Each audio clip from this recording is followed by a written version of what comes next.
Start with chapter 13 of Dogsong, and this one is called The Dream. The storm had cleared, but it had taken days, many days, too many days. The man got the dogs up out of stiffness and the frozen positions they had taken in ice, and got up and fell over, too far gone to live. The man used his spear and the quick thrust to the back of the head to kill the dog. His feet were frozen, and it would have been an agony if he had tried to keep it alive. When it was dead, he threw the carcass on the sled to feed the other dogs later. Then he made them go. They did not want to leave. They were stiff with cold, but he whipped them and made them go.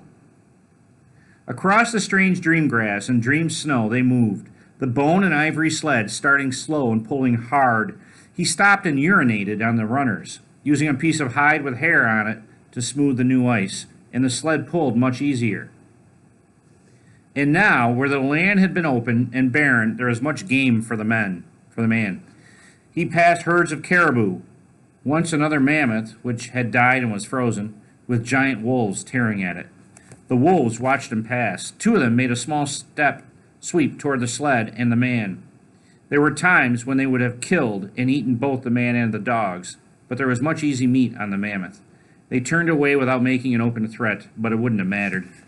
The man almost did not see them.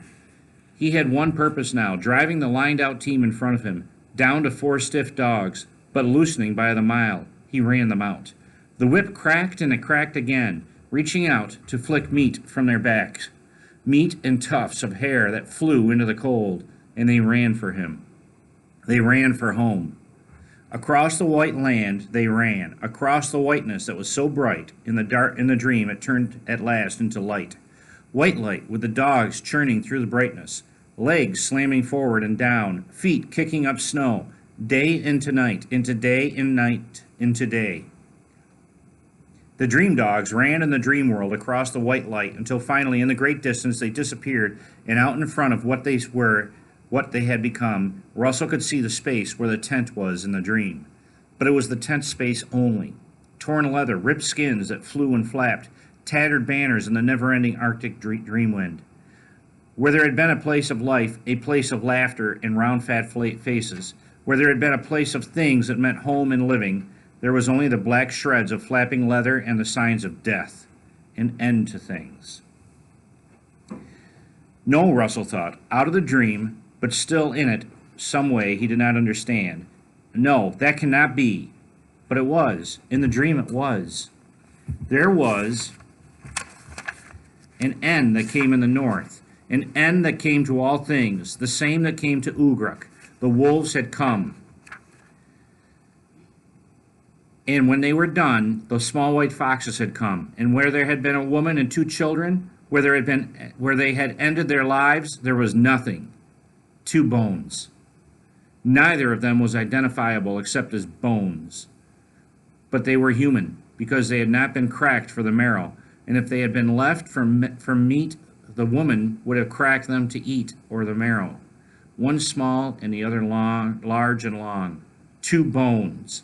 They were in the space that used to be tent, but they were all. Everything else, every little thing that would have meant life, was home, and home was gone, even the lamp. But only a small distance to the north, under an overhanging ledge, the lamp lay. Russell saw it. A fox had taken it there, drawn by the smell of fat that for years had soaked into the stone. It had taken the lamp under the ledge to get away from the other foxes, and had licked the fat smell until even that smell was gone. Then it had left the lamp and trotted away. It was a shallow stone lamp with a flat bottom and a groove in the edge where the moss wick would lie. The dream lamp lay where the fox had dropped it, lay until the blowing wind would cover it with snow, and the snow would make grass, and the grass would cover it still more.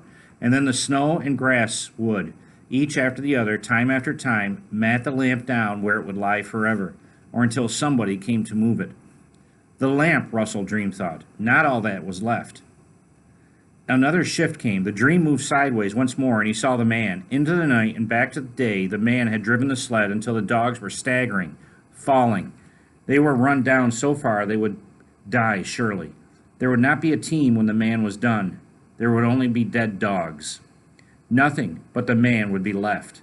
They had run through the light, through the dream light. The dream dogs had run until they were no more. Until there was only the man and the sled, and where the tent had been flapping in the wind, only tattered pieces of tent. And the man was Russell, and Russell was the man.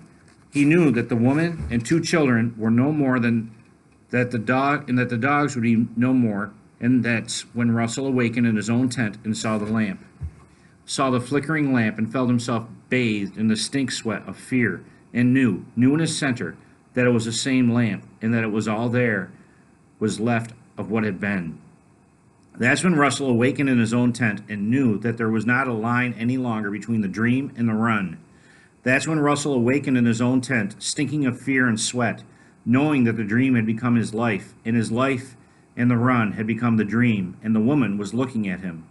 The woman sat staring at him past the flickering yellow of the lamp, and she was the same woman as the woman in the dream, the same round face of the girl-woman in the dream, the same hair, the same even mouth of the dream woman girl, with the same wide nose and clear eyes staring at him through the flame light, the dream flame, from the dream lamp.